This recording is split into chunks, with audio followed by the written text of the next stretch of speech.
എൻ്റെ നാട് കോഴിക്കോടാണ്. ഞാനൊരു ആർട്ടിസ്റ്റായിരുന്നു. എൻ്റെ ഹസ്ബൻഡിൻ്റെ പേര് ജിനു കോട്ടയം. ഹസ്ബൻഡിൻ്റെ പേര് ജിനു കോട്ടയം. ഈ പുള്ളിക്കാരിയെ നിങ്ങൾക്കെല്ലാം വളരെ ഫെമിലിയർ ആയിരിക്കുമെന്ന് ഞാൻ വിശ്വസിക്കുന്നു. ഇതാണ് തനുജ. ഇവർക്കൊരു മകളുണ്ട്, ദേവു. ഇവരുടെ ഭർത്താവാണ് ഒരു ചിരി ഇരുചിരി ബമ്പർ ചിരിക്കകത്ത് കിടന്ന് അഴിഞ്ഞടിക്കൊണ്ടിരിക്കുന്ന ജിനു. ഇവരുടെ ഒരു കുടുംബ പ്രശ്നമുണ്ട്. ഈ കുടുംബ പ്രശ്നം സോഷ്യൽ മീഡിയയിലേക്ക് വരികയും അത് വലിയ രീതിയിൽ ചർച്ചയാകുകയും ചെയ്തു. ഇവരെക്കുറിച്ച് എനിക്കും കുറച്ച് കാര്യങ്ങൾ പറയാനുണ്ട്. കൂടുതലായി അടുപ്പിക്കുന്നില്ല, നേരെ വീഡിയോയിലേക്ക് പോകാം.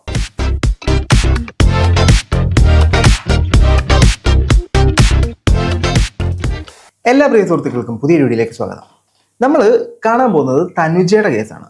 തനുജയുടെ കേസ് എന്ന് പറഞ്ഞാൽ ഇവർ കുറച്ച് നാളുകൾക്ക് മുമ്പ് ഇവരും ഇവരുടെ ഹസ്ബൻഡും കുറച്ച് വർഷങ്ങൾക്ക് മുമ്പ് വേർപിരിഞ്ഞിരുന്നു. അത് പലതരത്തിലുള്ള കേസുകളുമായിട്ട് മുന്നോട്ട് പോകുന്നുണ്ടായിരുന്നു. പലതരത്തിലുള്ള അങ്ങോട്ടും ഇങ്ങോട്ടുമുള്ള വാക്പോരും കാര്യങ്ങളൊക്കെ നടക്കുന്നുണ്ടായിരുന്നു. ജിനു അയാളുടെ ഫാമിലിയായിട്ട് അങ്ങോട്ട് നല്ല രീതിക്ക് പോയി, ഇവരുടെ ഫാമിലിയായിട്ട് വന്നു. പക്ഷേ ഇവരൊരുപാട് സ്ട്രഗിളുകൾ അനുഭവിക്കുന്ന ഒരു സാഹചര്യത്തിലൂടെയാണ് കടന്നുപോയത്. ഇപ്പോൾ നിരന്തരമായിട്ട് ഇവരെ സൈബർ ബുള്ളിങ് ചെയ്യുന്നു, അല്ലെങ്കിൽ ഇവരെ കുറച്ച് ഗ്രൂപ്പ് ഓഫ് യൂട്യൂബേഴ്സ് ചേർന്ന് ആക്രമിക്കുന്നു എന്ന പേരിൽ ഇവര് മുന്നോട്ട് വരികയും കുറച്ച് കാര്യങ്ങൾ പറയുകയും ചെയ്തു. ആ പറഞ്ഞ കുറച്ച് കാര്യങ്ങളിനകത്ത് ഫസ്റ്റ് ഓഫ് ഓൾ നിങ്ങളത് പറയാൻ അർഹയാണോ എന്ന് ചിന്തിക്കണം. നമുക്ക് എന്തായാലും അവർ പറയുന്നൊന്ന് കേട്ടു നോക്കാം. പഠിക്കുന്നത് ഇപ്പോഴും അവർ ചെയ്തുകൊണ്ടിരിക്കുന്നത്. ഇയാൾ പോയി കഴിഞ്ഞപ്പോൾ കോടതിയിൽ ഞാൻ ചിലവിനുള്ള കേസ് കൊടുത്തായിരുന്നു 2 വർഷം കഴിഞ്ഞപ്പോൾ. അപ്പോൾ അവിടെ ആളുടെ കുടുംബ വീട്ടിലേക്കുള്ള അഡ്രസ്സിലായിരുന്നു കോടതിയിൽ നിന്ന് പേപ്പർ പോയിക്കൊണ്ടിരുന്നത്. അപ്പോൾ 2 വട്ടം മടങ്ങിയപ്പോൾ എന്നോട് എൻ്റെ വക്കീൽ പറഞ്ഞു, ആളുടെ ശരിക്കുള്ള അഡ്രസ്സ് കിട്ടിയാൽ അയാൾ കൈപ്പറ്റണം, നോട്ടീസ് കൈപ്പറ്റി മാത്രമേ നമുക്ക് കേസ് മുന്നോട്ട് പോകാൻ പറ്റുള്ളൂ എന്ന് പറഞ്ഞു. പക്ഷേ ഇയാൾ എവിടെയാണ് താമസിക്കുന്നതെന്ന് ഒരു ആർട്ടിസ്റ്റുകളും ഒരു കൂട്ടുകാരന്മാരും ഒരാളും എനിക്ക് പറഞ്ഞു തന്നില്ല. ലാസ്റ്റ് എനിക്ക് എൻ്റെ കൂടെ വർക്ക് ചെയ്തൊരു കുട്ടീനെ പറഞ്ഞു തന്നു, ചേച്ചി ഇന്നടുത്തുണ്ട് നിങ്ങൾ. അങ്ങനെ കണ്ടുപിടിച്ച് ലെറ്റർ അയച്ചു. അതായത് ഇവരുടെ മകൾക്ക് ഒരു ചെറിയ പ്രശ്നമുണ്ട്. അതൊന്നും ഒരു തെറ്റായിട്ടൊന്നും ഞാൻ പറയുന്നില്ല. പക്ഷേ പല ആൾക്കാരും ഇവർക്കെതിരെ പറയുന്ന ഒരു ആരോപണം എന്ന് പറഞ്ഞാൽ മകളെ നോക്കുന്നത് നേരായ രീതിയിലല്ല.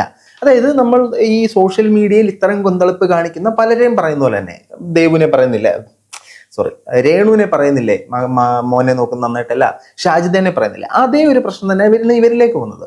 ഈ സ്ത്രീകളെ എല്ലാം നോക്കിക്കഴിഞ്ഞാൽ മക്കൾക്ക് വേണ്ടി അവരുടെ ജീവിതം മാറ്റിവെച്ച് തിരിഞ്ഞു നിൽക്കുന്ന സ്ത്രീകളാണ്.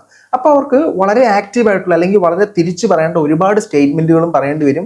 ഇച്ചിരി റൂഡായിട്ട് ആളുകളോട് പെരുമാറേണ്ടതായിട്ട് വരും. അങ്ങനെ പെരുമാറുന്നത് വെച്ചിട്ടാണ് ഇവരെ അങ്ങനെ ഒരു തരത്തിലേക്ക് ചിത്രീകരിക്കപ്പെടുന്നത്.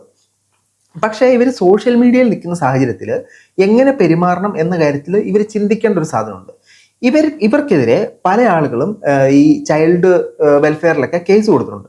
അതിനുള്ള പ്രധാന കാരണം എന്ന് പറഞ്ഞാൽ ഇവരുടെ മകൾക്ക് മദ്യം ഒഴിച്ചു കൊടുക്കുക, മകളെ അടുത്തിരുത്തിക്കൊണ്ട് ആണോ ആണോ ആണോ എന്ന് ചോദിച്ച് മരിക്കാനാണെന്ന് പറഞ്ഞിട്ടുള്ള ഗുളികകൾ കഴിക്കുക.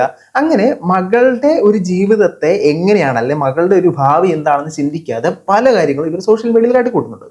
എന്നിരുന്നാലും ഇവരുടെ മകളെ നന്നായിട്ട് നോക്കുന്നുണ്ട്. അതിന് വേണ്ടിയിട്ടാണ് ഇവർ യൂട്യൂബിൽ ഈ വീഡിയോസ് ഒക്കെ ഇടുന്നത്. ഒരു വരുമാനത്തിന് വേണ്ടിയിട്ടാണ് ഈ കാര്യങ്ങളൊക്കെ ചെയ്യുന്നത്. അതൊക്കെ നല്ല കാര്യമാണ്. മക്കളെ നോക്കുന്നതൊക്കെ നല്ല കാര്യമാണ്. അവര് വീണു പോകാതെ എതിർത്ത് നിൽക്കുന്നത് നല്ല കാര്യമാണ്. പക്ഷേ കുറച്ച് പ്രശ്നങ്ങളുണ്ട്, ബാക്കിയേക്കാം. കാര്യം എന്താണ്, നിനക്ക് അഡ്രസ്സ് തരേണ്ട ആവശ്യമില്ല, ഇത് ഇയാളുടെ മകളല്ല. അപ്പോൾ ആളോട് പറഞ്ഞാടാ നിൻ്റെ മകളാണോടാന്ന് ആളോട് ചോദിച്ചപ്പോൾ ആൾ പുള്ളിക്കാരുടെ മുന്നിൽ നിന്ന് പറഞ്ഞു. അപ്പോൾ ഞാൻ അതൊക്കെ വീഡിയോ എടുത്തു. എന്നോട് പറഞ്ഞു എൻ്റെ മകളാണോ, എനിക്ക് DNA വേണമെന്ന് പറഞ്ഞു.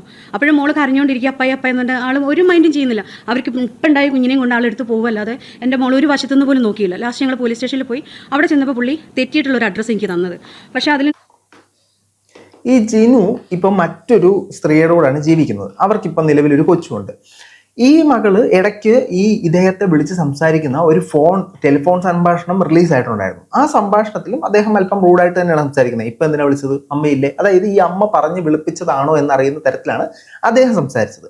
ഇതിനകത്തേക്ക് വരുമ്പോഴത്തേനും ഇവർ പറയുന്നുണ്ടല്ലോ ഈ മകള് ഇവർക്ക് തന്നെ ഉണ്ടായത്, അതായത് ജിനുവിൻ്റെ തന്നെ ഉണ്ടായതാണോ എന്ന് അദ്ദേഹം സംശയം പ്രകടിപ്പിക്കുന്നു. DNA ചോദിച്ചു. എന്തിന്, കുഞ്ഞിന് ചെലവിന് വേണമെന്ന് പറഞ്ഞ് കേസ് കൊടുത്തപ്പോൾ നിങ്ങൾക്ക് ഉറപ്പല്ലേ അത് അദ്ദേഹത്തിന്റെ കുഞ്ഞിനാന്ന്?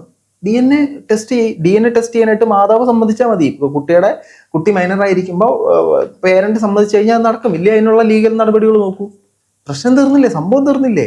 അയാൾക്ക് എന്തായാലും നിങ്ങളെ വേണ്ടാന്ന് തീരുമാനിച്ചു, നിങ്ങളും ഏതായാലും അയാളെ വേണ്ടാന്ന് തീരുമാനിച്ചു. ഇതിപ്പോൾ ഒരാൾക്ക് ഇഷ്ടവും ഒരാൾക്ക് ചേരണമെന്ന് ഇഷ്ടവും ഒരാൾക്ക് ചേരണ്ടെന്ന് ഇഷ്ടമാണെങ്കിൽ നിങ്ങൾ ഈ പറയുന്ന ന്യായീകരണം ഞാൻ മനസ്സിലാക്കുന്നു. 2 പേർക്കും ചേരണ്ട, കാശ് മാത്രം കിട്ടിയാൽ മതി. അപ്പൊ അങ്ങനെ ഒരു സാഹചര്യത്തിൽ അയാൾ ഡിഫെൻഡ് ചെയ്യാൻ നോക്കും, നിങ്ങൾ ഡിഫെൻഡ് ചെയ്യാൻ നോക്കും. DNA എടുത്തു കൊടുക്കുക, പരിപാടി തീർന്നില്ല. നിങ്ങൾക്ക് അയാളെ കാണണമെന്നില്ല, നിങ്ങൾക്ക് അയാളുടെ കാര്യങ്ങൾ അറിയണമെന്നില്ല, ഒന്നുമില്ല. അയാൾ അവിടെ പൊക്കോട്ടെ. ഇനി ശരിക്കും ഉള്ളിൻ്റെ ഉള്ളിൽ സ്നേഹം ഉണ്ടെന്ന് എനിക്കറിയില്ല കേട്ടോ, ബാക്കി കേൾക്കാം. വളരെ മോശമായിട്ടുള്ള കാര്യങ്ങളാണ് പറയണത്. അയാളുടെ വൈഫല്ല, എന്ത് തെളിവുണ്ട്? ജിനുവിൻ്റെ കൂടെ ആ വീണ എന്ന് പറഞ്ഞ സ്ത്രീയെ തന്നെ ഞാൻ അയാളുടെ വൈഫായിട്ട് താമസിപ്പിക്കുമെന്ന് പറഞ്ഞ് ഞങ്ങളെ വെല്ലുവിളിച്ച് എന്നെ വളരെ ബോഡി ഷെയിം ചെയ്തിട്ട്, വളരെ എന്ന് വെച്ചാൽ ഒരു പെണ്ണും കേൾക്കാൻ പറ്റാത്ത രീതിയിലുള്ള ബോഡി ഷെയിമാണ് ഞാൻ കേട്ടോണ്ടിരുന്നത്. അതൊന്നും എനിക്ക് ഈ ബോഡി ഷെയിം ചെയ്യാന്നൊക്കെ പറയുന്നത് വളരെ മോശമായിട്ടൊരു സംഭവം കേട്ടോ. അത് ഇന്നത്തെ തലമുറയിൽ എല്ലാവർക്കും അറിയാവുന്നതായിരുന്നു. ഒരാളെ കൂടെ നീ തടിച്ചതല്ലേ, നീ ഒള്ളിപ്പുല്ല് പോലെ ഇരിക്കുന്നല്ലോ എന്നൊക്കെ പറയുന്നത് മോശമാണ്. പക്ഷെ കൂട്ടുകാർക്കിടയിൽ ഇതൊരു തമാശയായിട്ട് ഇന്നും ജനറേറ്റ് ആകാറുണ്ട്. അപ്പൊ ഇവരെ ബോഡി ഷെയിം ചെയ്യുന്നതാണ് പറയുന്നത്. ഇവരുടെ ഒരു വേർപിരിയൽ സമയത്ത് ഇവരുടെ വീഡിയോസും കാര്യങ്ങളൊക്കെ ഭയങ്കര പ്രശ്നമായിരുന്നു. അഭിഹിതം കയ്യോടെ പൊക്കുന്നു, അങ്ങനെ വീട്ടിൽ പോയി ഇവിടെ കൊണ്ടാക്കുന്നു, അങ്ങനെ ഒരുപാട് പ്രശ്നങ്ങൾ സോഷ്യൽ മീഡിയയിൽ സംഭവിച്ചിട്ടുണ്ട്. അങ്ങോട്ടും ഇങ്ങോട്ടും ചെളിവാരി എറിയലിന് യാതൊരു കുറവും സംഭവിച്ചിട്ടില്ല. നമുക്കറിയാവുന്ന സോഴ്സ് പ്രകാരം നോക്കിയപ്പോഴത്തേനും ഈ ജിനു എന്ന് പറയുന്ന ആളൊരു നല്ല വ്യക്തിത്വമാണെന്നാണ് അറിയാൻ സാധിച്ചത്. പ്രശ്നമില്ലായിരുന്നു. അവരുടെ കൂടെ ഒരു 3-4 സ്ത്രീകൾ വേറെയുണ്ട്. സെമീറ എന്ന് പറഞ്ഞ മൂവാറ്റുപുഴയുള്ള ഒരു യൂട്യൂബറാണ്. പിന്നെ മുന്താസ്, അനു, ഇവർ ഈ 4 പേരും കൂടെ ഞങ്ങൾ ഭയങ്കരമായിട്ട് ഓരോന്നും പറഞ്ഞ് വീഡിയോ ചെയ്തിട്ടൊക്കെ ഞാൻ പോട്ടെ കുഴപ്പമില്ലാന്ന് വെച്ചു. പക്ഷേ ഇപ്പോൾ ഈ കഴിഞ്ഞ പ്രാവശ്യം എനിക്കുണ്ടായ അനുഭവം വെച്ചാൽ അവർ ഒരുപാട് രീതി നോക്കി എൻ്റെ മക്കൾക്ക് ചിലവിന് കൊടുപ്പിക്കാതെ എൻ്റെ മകളെ ജിനുവിലേക്ക് എത്തിക്കാൻ വേണ്ടിയിട്ട് പല രീതിയിലും ചൈൽഡ് ഹോമിലൊക്കെ വിളിച്ച് പറഞ്ഞു മകളെ ഉപദ്രവിക്കുന്നു എന്നൊക്കെ പറഞ്ഞു. അവർ വന്ന് മോളെ അന്വേഷിച്ചപ്പം മോൾ പറഞ്ഞു എൻ്റെ അമ്മ എന്നെ പൊന്നു പോലെ നോക്കുന്ന, ഒരു കുഴപ്പം എൻ്റെ അമ്മ എനിക്ക് വേണ്ടി. ഈ പൊന്നു പോലെ നോക്കുന്നതിന്റെ കഥയൊന്നും പറയല്ലേ. ഈ കൊച്ചിന് മദ്യം ഒഴിച്ചു കൊടുക്കുന്നതൊക്കെയാണോ നിങ്ങൾ ഈ പൊന്നു പോലെ നോക്കുന്ന കാര്യങ്ങൾ? ഇതിനകത്ത് ഇതെന്ത് സംഭവം എന്ന് വെച്ച് കഴിഞ്ഞാൽ ഇവരൊരു ചേരി തിരിഞ്ഞിരിക്കുന്നത്. അതായത് പണ്ട് ലോകമഹായുദ്ധം സംഭവിച്ചപ്പോഴത്തേനും രാജ്യങ്ങളെല്ലാം രണ്ടായിട്ട് ചേരി തിരിഞ്ഞ പോലെ ഇവരൊരു ചേരി, ഇവരുടെ കൂടെ ഇവരെ സപ്പോർട്ട് ചെയ്യുന്ന കുറേ ആളുകൾ, സെമീറ, ഷെഫീന ചേച്ചി, അങ്ങനെ ഒരു സംഘം ഇവരെ എതിർത്ത് നിൽക്കുന്നു. അവരൊരു ടീമാണോ അല്ലയോ എന്ന് അറിയിക്കറിയത്തില്ല. ഇവരെ എതിർത്ത് നിൽക്കുന്ന ഒരു സമൂഹം ആളുകൾ, അങ്ങോട്ടും ഇങ്ങോട്ടും തമ്മിൽ ഫൈറ്റ്. ഇവര് എല്ലാ ദിവസവും ലൈവ് വരും. ലൈവ് വന്നിട്ട് ഫോൺ എടുത്തിട്ട് അവനെ കുറെ കുറ്റം പറയും, ഇവനെ കുറെ കുറ്റം പറയും. ഇതാണ് ഇവരുടെ ലൈവ്. അതായത് കുറച്ചും കൂടെ സിമ്പിൾ ആയിട്ട് പറഞ്ഞാൽ വെറും അപരാധ ലൈവാണ് ഇവര് പല സമയങ്ങളിലും കൊണ്ടുപോകുന്നത്. എപ്പോഴും അങ്ങനെയൊന്നും ഞാൻ പറയത്തില്ല. അത് കാണാൻ ആളുകളുണ്ട്, ഓഡിയൻസ് അവരെ ഇഷ്ടപ്പെടുന്നുണ്ട്, നല്ല കാര്യം. നിങ്ങൾക്ക് നിങ്ങളുടെ ഇഷ്ടത്തിനൊരു ക്രിയേറ്റർ കണക്ട് ആവുന്നുണ്ടെങ്കിൽ അതുമായിട്ട് മുമ്പോട്ട് പോകുമ്പോൾ യാതൊരു പ്രശ്നമില്ല. ഇതിനെതിരെ ചിലർ പ്രതികരിക്കുന്നുണ്ട്. ഞാൻ ഇടയ്ക്കിടയ്ക്ക് പ്രതികരിച്ചിട്ടുണ്ട് കേട്ടോ. നമുക്ക് ബാക്കിയും കൂടെ കേട്ടിട്ട് കുറച്ച് കാര്യം പറയാം. വെച്ചാൽ ഇപ്പം പറഞ്ഞുണ്ടാക്കുന്നത് എൻ്റെ മകളെ ഞാൻ സെക്സ് പരമായിട്ട് ഉപയോഗിക്കുന്നു എന്നും പറഞ്ഞിട്ട് വളരെ ഒരു അമ്മയ്ക്കും താങ്ങാൻ പറ്റാത്ത അപ്പുറത്താണ് അവർ പെണ്ണ് ഉപദ്രവിച്ചുകൊണ്ടെങ്കിൽ. അതൊക്കെ എൻ്റെ ഹസ്ബൻഡിൻ്റെ കൂടെയുള്ള ലേഡി ഇതിന് സപ്പോർട്ടാണ്. ഇവർ ചെയ്യുന്ന വീഡിയോസിൻ്റെ ലിങ്ക് എല്ലാം എടുത്തിട്ട് അവരുടെ യൂട്യൂബ് ചാനലിൽ കൊണ്ടിട്ട് പോസ്റ്റ് ചെയ്യുക. ഇത് വളരെ മോശമായിട്ടൊരു സംഭവമാണ്. സ്വന്തം അമ്മ മകളെ കുറിച്ച് ഒരിക്കലും ഇങ്ങനത്തെ കാര്യങ്ങൾ കേൾക്കാൻ പാടില്ല. അല്ലെങ്കിൽ അങ്ങനത്തെ ബന്ധങ്ങൾ, ഭാര്യ ഭർത്താവിനെ കുറിച്ച് കേൾക്കാൻ പാടില്ല, ഭർത്താവ് ഭാര്യനെ കുറിച്ച് കേൾക്കാൻ പാടില്ല, മക്കൾ അമ്മേനെ കുറിച്ച് കേൾക്കാൻ പാടില്ല. അങ്ങനത്തെ സ്റ്റേറ്റ്മെന്റുകളൊക്കെ അത് ശരിയല്ലാത്ത പക്ഷം പറയുന്നത് ശരിയാണെന്ന് ഞാൻ വിശ്വസിക്കുന്നില്ല.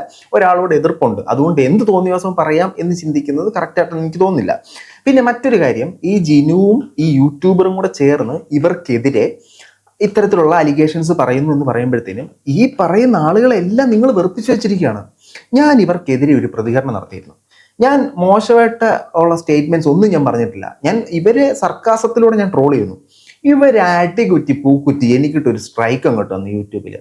അപ്പം നിങ്ങൾ ഇങ്ങനെ ഓരോരുത്തരെയും വെറുപ്പിച്ച് വെച്ച് കഴിഞ്ഞാൽ സ്വാഭാവികമായിട്ട് എനിക്ക് അന്ന് നിങ്ങളെ വലിച്ച് കീറി പറയാനുള്ള ദേഷ്യം ഉണ്ടായിരുന്നു. പക്ഷേ നിങ്ങളുടെ ഒരു വികാരത്തെ ഞാൻ മാനിക്കുന്നു. ഞാൻ അതുകൊണ്ട് അതിനെതിരെ പ്രതികരിച്ചില്ല. കാരണം സ്വാഭാവികമായിട്ടും നിങ്ങൾ ഒരാൾ കുറ്റം പറയുമ്പോൾ നിങ്ങൾക്ക് ദേഷ്യം വരും. പക്ഷേ സ്ട്രൈക്ക് തരുന്നതിന് മുമ്പ് നിങ്ങൾക്ക് അറ്റ്ലീസ്റ്റ് മിനിമം എന്നെ ഒന്ന് കോൺടാക്ട് ചെയ്യായിരുന്നു.